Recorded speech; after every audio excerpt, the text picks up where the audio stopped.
और अब बात होगी कोरोना वैक्सीन की। जी हां, कोरोना वैक्सीन पर इस वक्त की सबसे बड़ी खबर न्यूज़ 24 आपको दे रहा है। जल्द ही देश को कोरोना वैक्सीन मिलने वाली है। प्रधानमंत्री नरेंद्र मोदी ने कहा कि कुछ ही हफ्तों में वैक्सीन तैयार हो जाएगी और वैज्ञानिकों की हरी झंडी मिलने के बाद टीकाकरण कार्यक्रम भी शुरू हो जाएगा और इसे नए साल का तोहफा भी माना जा रहा है। आप देख रहे हैं कि देश दुनिया में कोरोना किस तरीके से अपने पैर पसार रहा है, लोग संक्रमित होते जा रहे हैं और इस बीच सर्वदलीय बैठक में प्रधानमंत्री नरेंद्र मोदी का इतना बड़ा बयान राहत से भरा हुआ है। सुनिए। एक्सपर्ट्स ये मानकर चल रहे हैं कि अब कोरोना की वैक्सीन के लिए बहुत ज्यादा इंतजार नहीं करना पड़ेगा। माना जा रहा है कि अगले कुछ हफ्तों में कोरोना की वैक्सीन तैयार हो जाएगी। जैसे ही वैज्ञानिकों की हरी झंडी मिलेगी, भारत में टीकाकरण अभियान शुरू कर दिया जाएगा। टीकाकरण के पहले चरण में किसे वैक्सीन लगेगी, इसे लेकर भी केंद्र सरकार राज्य सरकारों से मिले सुझावों के आधार पर काम कर रही है।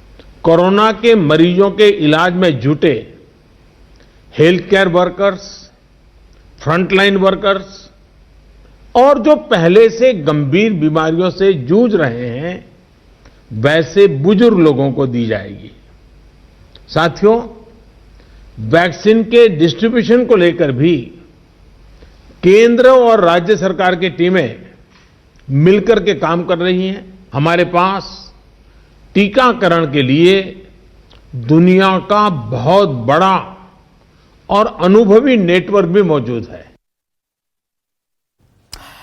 तो आज प्रधानमंत्री नरेंद्र मोदी ने वैक्सीन पर सबसे बड़ी खुशखबरी दी है। प्रधानमंत्री नरेंद्र मोदी ने कहा है कि वैक्सीन आने वाली है और जल्द भारत में इसका टीकाकरण का जो काम है वो शुरू हो जाएगा। इसी पर चर्चा करेंगे आज और चर्चा करने के लिए डॉक्टर्स का खास पैनल हमारे साथ मौजूद है। टीवी स्क्रीन पर आप सभी को देख रहे हैं। डॉक्टर धीरज कौल अमेरिका से सीधे हमारे साथ जुड़ गए हैं। सर, स्वागत है आपका इस चर्चा में। आगे बढ़िए। डॉक्टर डीके गुप्ता जी हमारे साथ मौजूद हैं, सीएमडी हैं फेलिक्स हॉस्पिटल के। सर, आपका भी बहुत बहुत स्वागत है इस चर्चा में। डॉक्टर राहुल भार्गव जी को आप देख रहे हैं, डायरेक्टर हैं फोर्टिस हॉस्पिटल गुरुग्राम के। सर, आपका भी स्वागत है इस चर्चा में। साथ ही डॉक्टर एल तोमर जी हमारे साथ मौजूद हैं, सीनियर कंसल्टेंट हैं मैक्स हॉस्पिटल के। आप सभी का स्वागत है। चर्चा की शुरुआत कर रही हूं डॉक्टर डीके गुप्ता जी आपसे। प्रधानमंत्री नरेंद्र मोदी ने कहा है कि वैक्सीन आने वाली है और जल्द भारत में टीकाकरण का जो कार्यक्रम है वो शुरू होने जा रहा है। तो सर, नए साल का तोहफा इसे ही माने? बिल्कुल, नए साल का स्वागत हम वैक्सीन से ही करेंगे। जैसा हम सबको पहले से ही उम्मीद थी कि जो एस्ट्राजेनिका और सीरम इंस्टीट्यूट ऑफ इंडिया और जो ऑक्सफोर्ड यूनिवर्सिटी द्वारा विकसित वैक्सीन है कोविशील्ड नाम से, उसका इंडिया में मैन्युफैक्चरिंग हो चुकी है। 40-50 लाख डोजेज बन चुकी हैं, ऑलरेडी बन चुकी हैं और हम अगले एक साल में 2 बिलियन डोजेज, लगभग 200 करोड़ डोजेज बनाएंगे। उसमें 50% डोजेज जो है वो इंडिया को मिलेंगी। हम लोग जो वेट कर रहे थे वो फेज 3 ट्रायल के रिजल्ट्स का वेट कर रहे हैं, वो शायद 2-3 दिन में ही आने वाले हैं और मोस्ट प्रोबेबली उसके बाद वो यूरोपियन कंट्रीज में उसके लिए इमरजेंसी अप्रूवल के लिए अप्लाई करेंगे एस्ट्राजेनिका कंपनी, और उसके तुरंत बाद वहां अप्रूवल मिलेगा उसको हम उसी लाइंस पे इंडियन गवर्नमेंट भी रेडी है। जैसा आज माननीय प्रधानमंत्री जी ने कहा है कि हम साइंटिस्ट के कहने का, उनके आदेश का पालन इंतजार कर रहे हैं। जैसे ही वो हरी झंडी देंगे हम तुरंत ही अप्रूवल देंगे। तो इंडियन गवर्नमेंट बिल्कुल ही बड़ी दूरदर्शी है और बड़ा अच्छा मन बना के बैठी हुई है कि जैसे ही वहां से यूरोपियन गवर्नमेंट से हमें इमरजेंसी अप्रूवल मिलेगा इस वैक्सीन का, उसके तुरंत बाद हम उसको यहाँ पे अप्रूवल देंगे और उसके बाद इसका डिस्ट्रीब्यूशन और जो क्या नाम इनोकुलेशन है वो स्टार्ट हो जाएगा। वो बड़ा इंपॉर्टेंट है क्योंकि हमें पता है हमारे पास एक 50 साल पुराना यूनिवर्सल इम्यूनाइजेशन कवरेज प्रोग्राम है, इसलिए हमारा नेटवर्क बहुत बड़ा है। जीएनएम है, एएनएम है, आशा वर्कर्स हैं, डॉक्टर्स हैं, ब्लॉक लेवल पे, गांव लेवल पे। तो हम लोग जो ऐसी वैक्सीन जो 2 से 8 डिग्री सेंटीग्रेड पे रखी जा सकती है, जिनको हम फ्रिज में रख सकते हैं और जिनकी स्टेबिलिटी अच्छी है और जिसका प्लेटफॉर्म भी है जो सीरम इंस्टीट्यूट ऑफ इंडिया के वैक्सीन का, ये 50 साल पुराना प्लेटफॉर्म है। वेक्टर मतलब एडिनो वायरस वेक्टर का नहीं यूज करते हैं, उससे स्टेबिलिटी इसकी अच्छी है।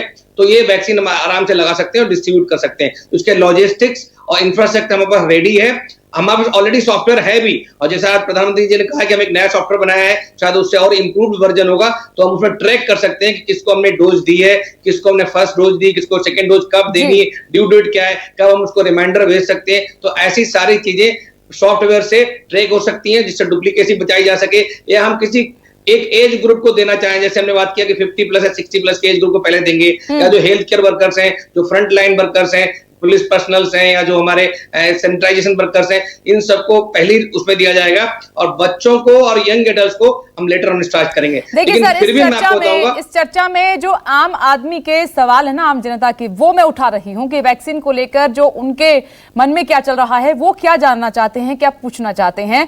मैं लौटूंगी सर आपके पास, डॉक्टर राहुल भार्गव जी का रुख कर लेते हैं। डॉक्टर राहुल भार्गव, प्रधानमंत्री नरेंद्र मोदी को सर आपने सुना होगा, अब आम जनता ये जानना चाहती है कि सबसे पहले वैक्सीन कौन सी लगेगी? बहुत अच्छा सवाल है। बहुत सारी प्रकार की वैक्सीन है। अगर आज हम सुने प्रधानमंत्री जी को, तो उन्होंने ये स्पष्ट किया है कि वैक्सीन हिंदुस्तानी, जो लोकल फॉर वोकल का नारा था, वो तैयार होने वाली है। 10 तारीख तक उसका रिजल्ट आ जाएंगे। दूसरी चीज, अगर वो नहीं भी आती तो 160 करोड़ वैक्सीन जो ऑलरेडी वैक्सीन एस्ट्राजेनेका की है, या वो स्पुतनिक की है, या वो फाइजर की है, उनसे डील हो चुकी है, जिसमें 160 करोड़ वैक्सीन के हमारे को पीएफएस मिल जाएंगी। इसी के साथ में सबसे ज्यादा जरूरी बात जो प्रधानमंत्री जी ने कही, वो ये है कि इसकी कॉस्ट बहुत ज्यादा नहीं होगी। सबसे सस्ती वैक्सीन शायद हमारे देश में ही प्रोड्यूस होगी और वो विश्व को जा पाएगी। एक इंपॉर्टेंट बात, जो सबसे जरूरी बात प्रधानमंत्री जी के शब्दों से निकालने की है, वो ये है कि पूरा विश्व हमारी तरफ देख रहा है। इसका मतलब जो वो कुछ दिन पहले तीनों जगहों पे दौरा किया था उन्होंने, अहमदाबाद, हैदराबाद और पुणे, वहां से ये इंफॉर्मेशन जरूर उनके पास है कि हमारी स्वदेशी वैक्सीन काफी कारगर तरीके से आगे बढ़ चुकी है, और उसके जो रिजल्ट्स आए हैं वो काफी जागरूकता वाले हैं। इसी को मद्देनजर रखते हुए प्रधानमंत्री जी ने आज ये बात कही है कि पूरा विश्व सबसे अच्छी वैक्सीन, सबसे सस्ती वैक्सीन और मैन्युफैक्चरिंग के लिए हमारी तरफ देख रहा है। तो देशवासियों को उन्होंने आश्वस्त कर दिया है कि सबसे अच्छी वैक्सीन भी मिलेगी, क्वालिटी की वैक्सीन भी मिलेगी, पर उसके साथ में वो सस्ती भी होगी, ये आवश्यक है। पर इससे ज्यादा जरूरी बात यह है, जो ज्यादा जरूरी चीजें समझनी है, कि थर्ड फेज की ट्रायल में अगर हम सारे लोगों को मान भी ले, तो 1.5 से 2 लाख से ज्यादा लोगों पे वैक्सीन ट्राई नहीं हुई है। अब ऐसे टेस्ट है वैक्सीन का, ये देखने का कि फेज 4 ट्रायल, जिसे हम पोस्ट मार्केटिंग सर्वेलेंस कहते हैं, उसमें ये खरी उतरती है या नहीं उतरती है। तो आपके चैनल के माध्यम से लोग भले आज खुश हो, वो आज एक राहत की सांस ले रहे हो, पर अभी भी जरूरत इस बात की है कि मास्क को नहीं हटाना है। मास्क आपका जीवन की शैली है, ये जानना अभी आवश्यक है। वो दिन नहीं आए हैं जब हम अभी भी बेपरवाह तरीके से जीवन को चला सकते हैं। ठीक है सर, देखिए इस बात के संकेत आज अपने बयान में प्रधानमंत्री नरेंद्र मोदी ने दिए भी हैं, जिसका जिक्र आप कर रहे हैं। डॉक्टर एल तोमर सर, आपके पास आ रही हूं। देखिए, प्रधानमंत्री नरेंद्र मोदी ने इसका जिक्र किया है कि विश्व भारत की तरफ देख रहा है सस्ती और सुरक्षित वैक्सीन के लिए। क्या समझ रहे हैं सर आप इस स्टेटमेंट से? देखिए, माननीय प्रधानमंत्री जी का जो इस संबोधन किया है, उन्होंने जो ऐलान किया है कि वैक्सीन आने वाली है, ये बहुत ही एनकरेजिंग है वैसे तो आम जनता के लिए। पर एक दिन एकदम इसे मान के बैठ जाना कि एकदम ये कोई वैक्सीन आ जाने वाली है जिसके सेफ्टी ट्रायल्स भी पूरे हो चुके हों, मुझे नहीं लगता है कि अभी ये फरवरी से तो पहले इसका लॉन्च होने का कोई की संभावना है। अभी इसके जो सेफ्टी ट्रायल्स होने बाकी हैं, और सेफ्टी ट्रायल्स होने के बाद भी इसका जो एफिकेसी है, जो इसकी है, वो it is not more than 65% से ज्यादा नहीं है। और ये अगर एक बार अप्रूव भी हो जाती है, अप्रूव होने के बाद इसका डिस्ट्रीब्यूशन में it will take a lot of time, बहुत टाइम लगेगा।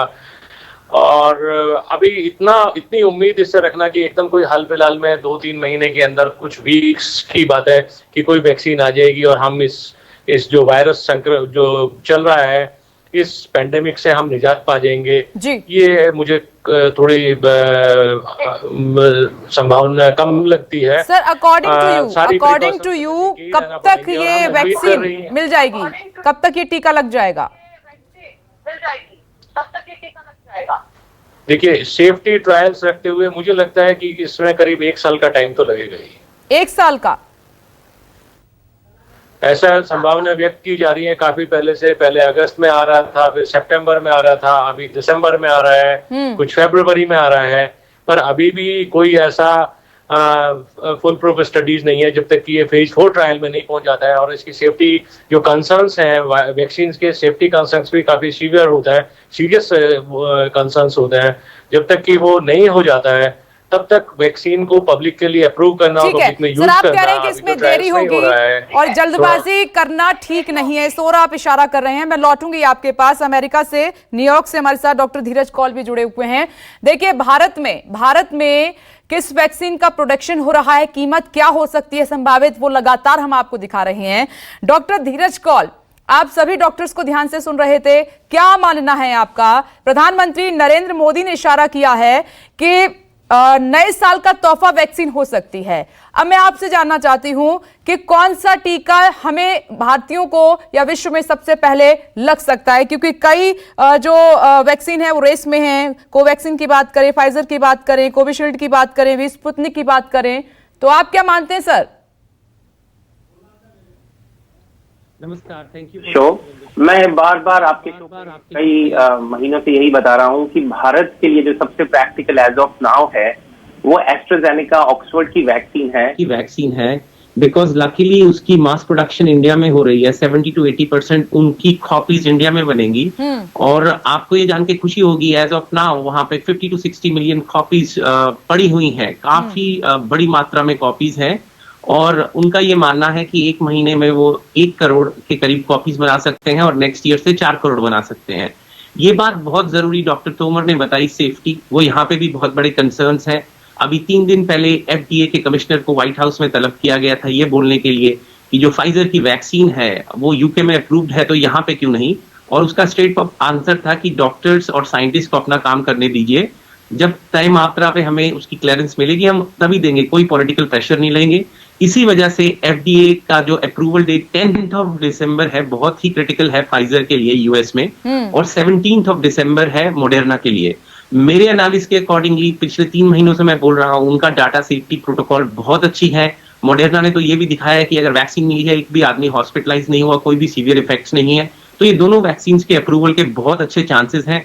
और एस्ट्राजेनेका का भी डाटा बहुत अच्छा है, 62% एफिकेसी है, अच्छे उसके सेफ्टी प्रोटोकॉल्स हैं, बहुत विग्रसली उसको स्टडी किया गया है। अभी MHRA ने अप्रूव कर दिया है, यूके में नेक्स्ट वीक से मिलेगा। ये 3 वैक्सीन फ्रंट रनर्स हैं इंडिया के कंटेक्स्ट के अंदर। जैसे मैं पहले बता चुका हूं, एस्ट्राजेनेका सीरम की जो वैक्सीन है उसकी प्रैक्टिकलिटी बहुत अच्छी है, +2 to 8 डिग्री है, शेल्फ लाइफ 6 मंथ्स है और 12 घंटे रूम टेम्परेचर पे रह सकती है, तो इंडिया के लिए बहुत प्रैक्टिकल है। भारत में 27,000 कोल्ड स्टोरेज एरियाज हैं और साथ में 750 डिस्ट्रिक्ट लेवल पे हैं जो इसको डिस्ट्रीब्यूट कर सकते हैं।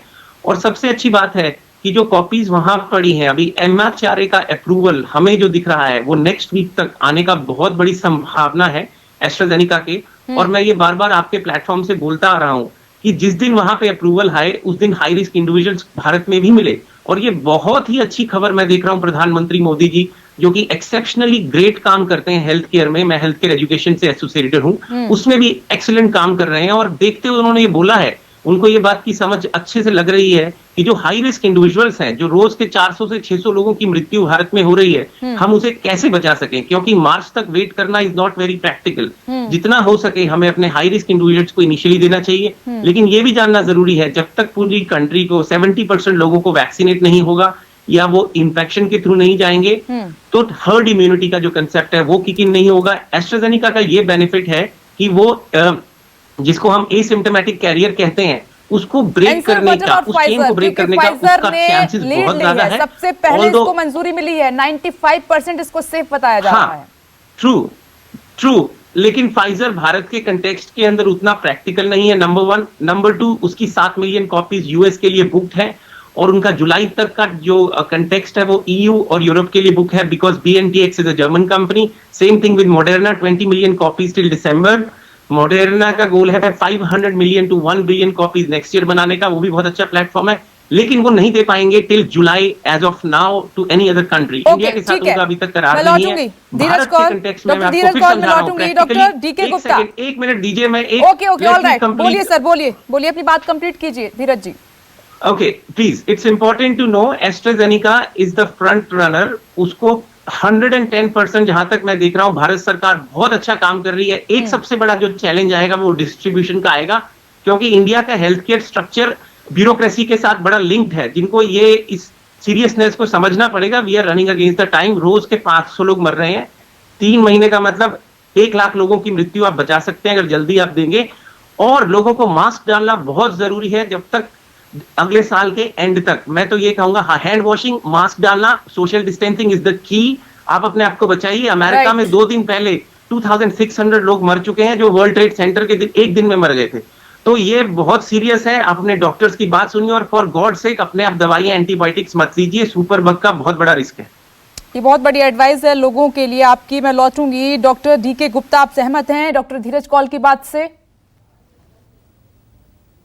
डॉक्टर साहब ने बिल्कुल ठीक बोला है कि अभी भी हमें अगले 4-6 महीने तक mask, hand hygiene, social distancing का पालन करना पड़ेगा। क्योंकि अगर हम पहली डोज जनवरी में भी स्टार्ट करें तो हम हम जो हाई रिस्क लोग हैं, जो फ्रंटलाइन वॉरियर्स वर्कर्स हैं और जो सीनियर सिटीजन्स हैं या जो कोमॉर्बिड पेशेंट्स हैं, उनको भी हम कवर करने में 5-6 महीने लगा देंगे। और उसमें मान लीजिए मई जून तक करते भी हैं तो फर्स्ट डोज दे पाएंगे, फिर 1 लॉट को सेकेंड डोज जाएगी, फिर उसके नॉर्मली 2 वैक्सीन की डोज देने के बाद जो एंटीबायोटिक टाइटर बनता है उसमें भी 4-6 हफ्ते और लग जाते हैं। मींस अगर आपको 2 डोज 1 महीने के अंतराल पे मिलती है तो तीसरे महीने के बाद आपके अंदर इम्यूनिटी डेवलप होती है जो फाइट करने के लिए आवश्यक है। तो अगर आपको वैक्सीन की 2 डोज लग जाए तब भी आपको 1 महीने और वेट करना पड़ेगा। इट मींस समय चाहिए इस सब प्रोसेस के लिए, इनोकुलेशन के लिए, हमारी बॉडी को जो अंदर हमारे जो इम्यून सेल्स हैं उनको रिस्पॉन्ड करने के लिए, मेमोरी सेल्स को रिस्पॉन्ड करने के लिए, सो दैट एंटीबॉडीज बन जाए। और एक सबसे बड़ी बात यह है, हम लोग जो बात कर रहे हैं वैक्सीन तो आ ही रहा है,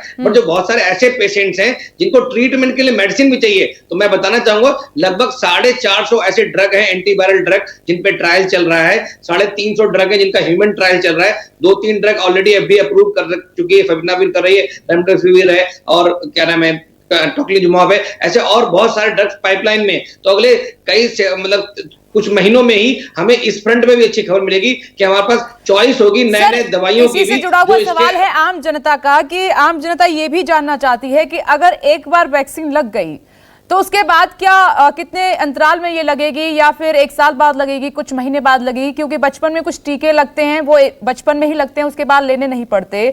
तो इसकी कैसे रूपरेखा रहेगी सर?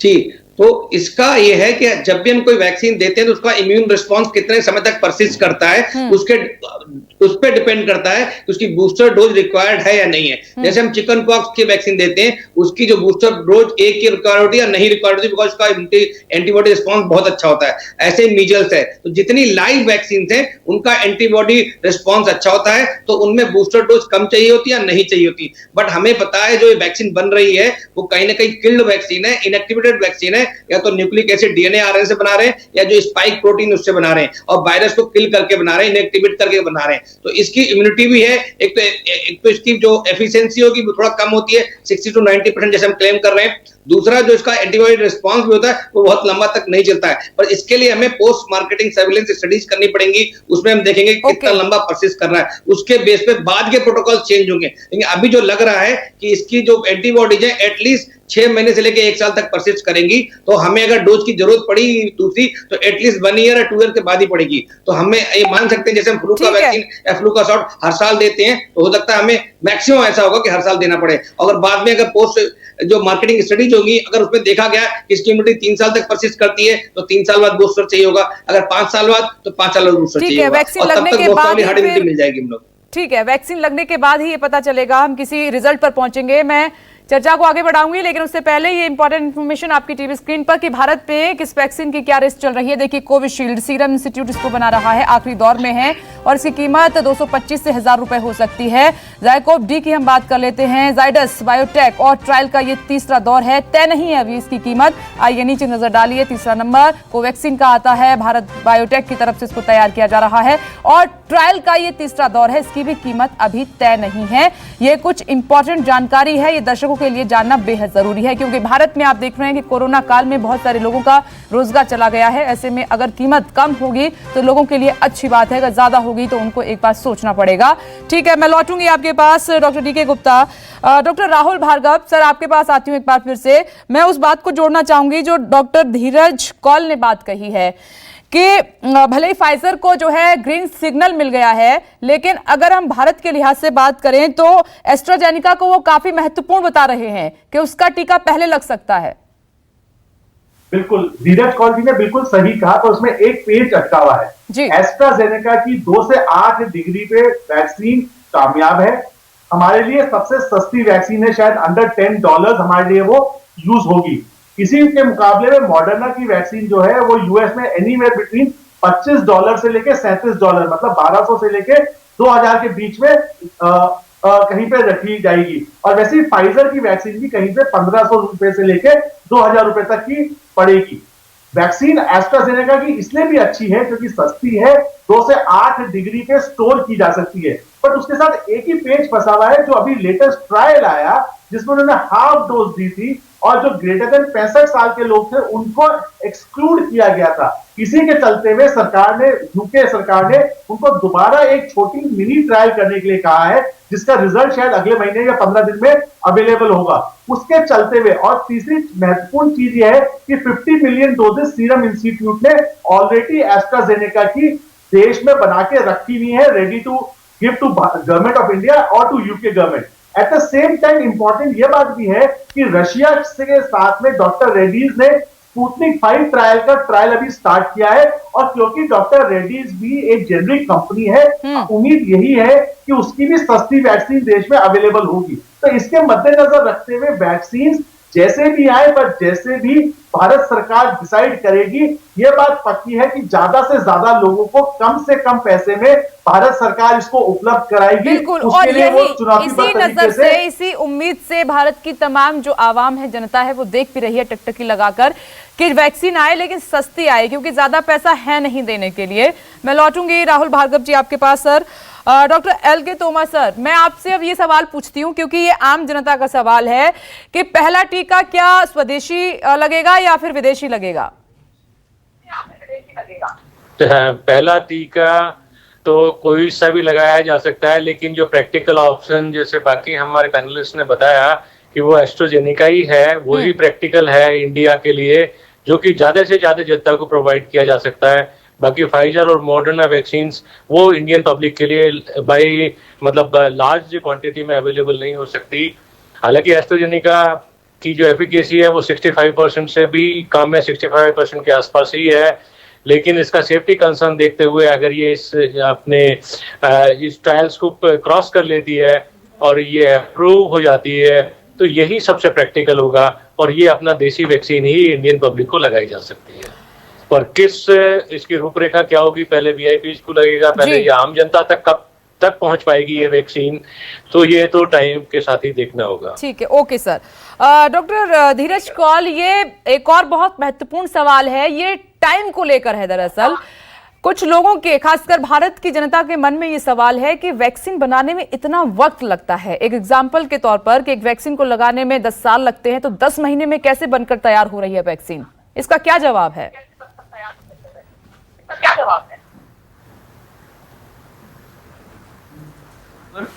24/7 काम करने की क्षमता, प्राइवेट गवर्नमेंट सेक्टर्स को टुगेदर आने की लीडरशिप, ये सब हमने अमेरिका में देखा। देखिए, जो वायरस है उसका जेनेटिक कोड हमें यहाँ पे जनवरी फरवरी तक कंपनीज को मिल चुका था, और फाइजर और BNTX जो एक जर्मन कंपनी है, उसने ये वैक्सीनेशन डेवलपमेंट जनवरी से शुरू कर दिया था। मॉडर्ना ने जनवरी फरवरी से शुरू कर दिया था।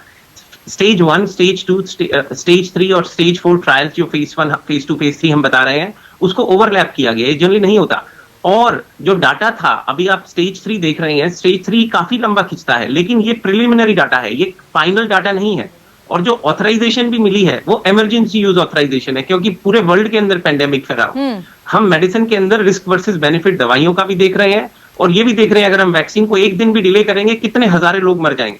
तो अगर हमें जो फ्लू वैक्सीन हम देते हैं अगर वो 60-65% एफिकेशियस है, हम उसे देते हैं हर साल अमेरिका में, तो क्यों ना हम ऐसी वैक्सीन एस्ट्राजेनिका जो अगर आपने पहले पूरा डोज दिया और उसके बाद पूरा डोज दिया 62% एफिकेशियस दिख रही है, पहले हाफ डोज दिया उसके बाद फुल डोज दिया 90% एफिकेशियस दिख रही है। एक्सीडेंटली हमें एक डिफरेंट रिजीम मिला जो हम इंटेंट नहीं कर रहे थे, इसके लिए एक माइक्रो ट्रायल शुरू हो चुका है, लेकिन ये बड़ा ट्रायल नहीं होगा, ये कुछ हफ्तों का डाटा आएगा और उसके बाद आपको दिखेगा। मैं आपके शो पे ये 2 महीने से बोल रहा हूं कि एस्ट्राजेनेका डेफिनेटली यूके में अप्रूव होगी, we can not afford to hold it. आपको ये जानना बहुत जरूरी है, दुनिया की 7.8 बिलियन पॉपुलेशन में से कोवैक्स ऑर्गेनाइजेशन ने 2 बिलियन लोग, मतलब हर चौथे आदमी को एस्ट्राजेनेका की तरफ देख रहे हैं। और एस्ट्राजेनेका देखिए कितना उन्होंने आगे बढ़ के बोला है कि हम इस पेंडेमिक, इस महामारी से पैसे नहीं कमाना चाहते, हम अपनी फाइनेंशियल ग्रोथ नहीं देख रहे, इसलिए उन्होंने इसका टारगेट सेट किया है $3 ईच वाइल और $6 की 2 वाइल।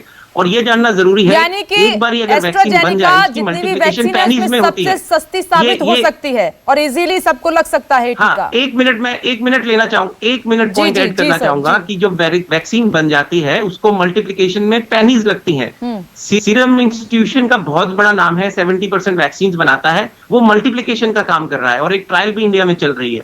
तो cost of the vaccine pennies में आती है जब आप करोड़ों की बात करेंगे।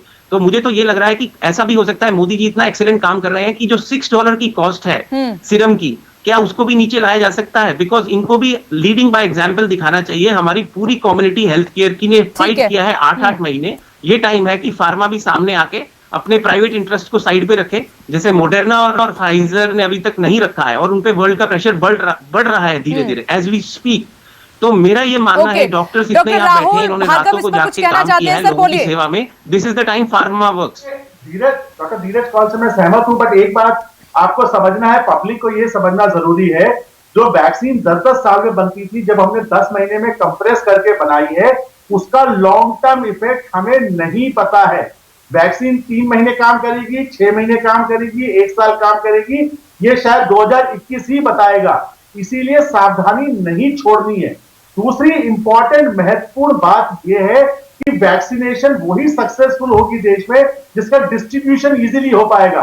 डॉक्टर रेड्डीज और जो स्पुतनिक ट्रायल है उसको भी स्टोरेज के लिए, रशियन ट्रायल के लिए -18 डिग्री का टेम्परेचर चाहिए। और प्रधानमंत्री जी ने बिल्कुल साफ किया है, एक रूपरेखा दी है देश में कि 1 करोड़ लोग जो हेल्थ केयर वर्कर्स हैं उनको पहले फेज में दी जाएगी, उसके बाद 2 करोड़ लोग जो पुलिस वाले हैं, जो बाकी पब्लिक सर्विसेज में है उनको दी जाएगी, साथ में 65 साल से बुजुर्ग लोगों को, डायबिटीज वाले लोगों को दी जाएगी। तो ये आज प्रधानमंत्री जी के वक्तव्य में ये भी चीज बिल्कुल साफ कर दी गई है कि रूपरेखा बता दी गई है कि किसको पहले लगेगी और किसको बाद में लगेगी। और इसके पीछे बैकग्राउंड एक्टिविटी इतनी चल रही है कि सारे स्टेट से, सारे जिलों से डॉक्टरों के नाम मंगवाए जा रहे हैं, नर्सेज के नाम मंगवाए जा रहे हैं, वैक्सीन को कितने लोगों को लगेगा। तो ये बहुत चुनौतीबद्ध तरीके से, महत्वपूर्ण तरीके से, यानी कि सर आप कह रहे हैं कि वैक्सीन अगर आ जाती है, लोगों को लग जाती है, उसके बाद जब तक उसका रिजल्ट जो परिणाम है चेक नहीं कर लिया जाता है, तब तक बहुत सावधानी लोगों को रखनी होगी,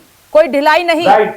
ओके सर। ट्रायल में सिर्फ अभी 3 महीने का पता चला है, ट्रायल में ठीक है, 3 महीने में 90% डॉक्टर एल तोमर के पास में जाना होगा। ठीक है, बहुत इंपॉर्टेंट बात सर आपने कही है, दर्शकों तक पहुंच भी चुकी है, उसका ख्याल रखना होगा। डॉक्टर एल तोमर, देखिए स्टोरेज को लेकर एक बहुत बड़ी समस्या है, किस तरीके से आप देख रहे हैं सर? अगर आ जाती है वैक्सीन दिसंबर या जनवरी तक, तो स्टोरेज को लेकर बहुत बड़ी प्लानिंग करनी पड़ेगी। आपकी बात बिल्कुल दुरुस्त है। अगर वैक्सीन जनवरी तक आ भी जाती है, स्टोरेज के साथ डिस्ट्रीब्यूशन और उसके साथ में ये वैक्सीन कितने टाइम तक इम्यूनिटी प्रोवाइड कर सकती है, और सबसे बड़ा कंसर्न है म्यूटेंट स्ट्रेन्स का, कि जो दूसरे जो म्यूटेशन हो जाएंगे वायरसेस में, जो उससे इन्फेक्शन होगा, क्या उसके अगेंस्ट भी ये इम्यूनिटी काम करेगी या नहीं करेगी, ये भी एक बहुत बड़ा कंसर्न है। तो वैक्सीन की एफिकेसी देखने के लिए एक इंट्रोड्यूस होने के बावजूद भी कम से कम 1 साल का टाइम तो लगेगा ही। इसे स्टोरेज का जो प्रॉब्लम है वो हमारी एस्ट्राजेनेका का जो इंडियन वैक्सीन है उसके लिए इतना प्रॉब्लम नहीं है, फाइजर वैक्सीन के साथ बहुत बड़ा प्रॉब्लम है, वो हम शायद मैनेज नहीं कर पाएंगे।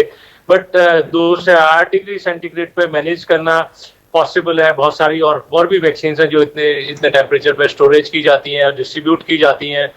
सो वो इतनी बड़ी प्रॉब्लम नहीं होगी। प्रॉब्लम यही होगी कि वैक्सीन कितना इफेक्टिव होगी, इसके जो इफेक्ट्स हैं वो कितने दिन बाद देखने में मिलेंगे और कितने दिन तक ये इम्यूनिटी ये इंजेक्शन सस्टेन कर पाएगा, और म्यूटेंट स्ट्रेन्स के साथ भी इसकी इफेक्टिव होगा या नहीं होगा। जी सर, बहुत जरूरी बात आपने यहाँ पर कही है। डॉक्टर DK गुप्ता, मैं आपके पास आती हूँ। सर, एक और सवाल है आम पब्लिक के मन में, क्या ये वैक्सीन सबको लगाना जरूरी होगा? अगर किसी को कोई सिम्टम नहीं है, एकदम स्वस्थ है, क्या उनको भी वैक्सीन लगानी जरूरी होगी सर?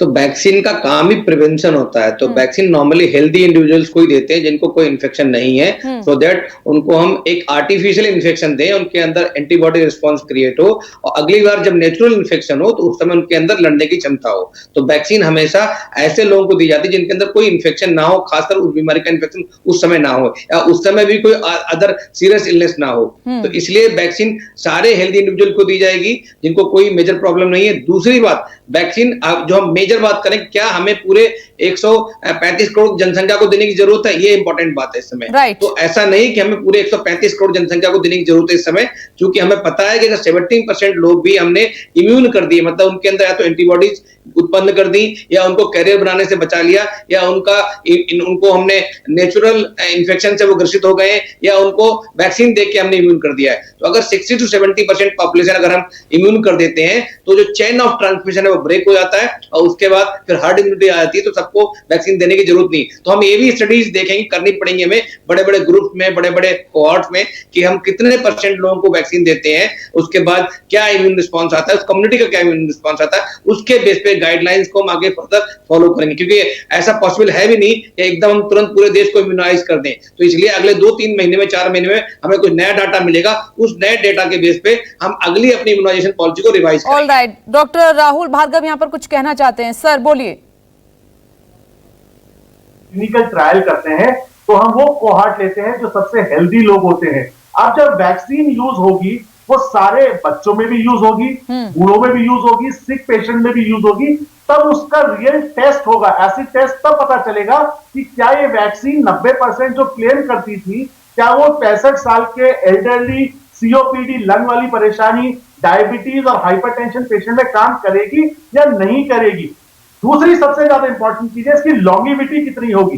जो वैक्सीन पे बात चल रही है बार बार, वो कितना लॉन्ग टर्म पे आपको सपोर्ट कर पाएगी, और अगर हर साल लगना है उसी हिसाब से प्रोडक्शन लाइंस को भी आपको बढ़ाना पड़ेगा। तो बहुत सारी चीजें वैक्सीन के साथ आनी बची है, तो इसका मतलब है पिक्चर अभी बाकी है।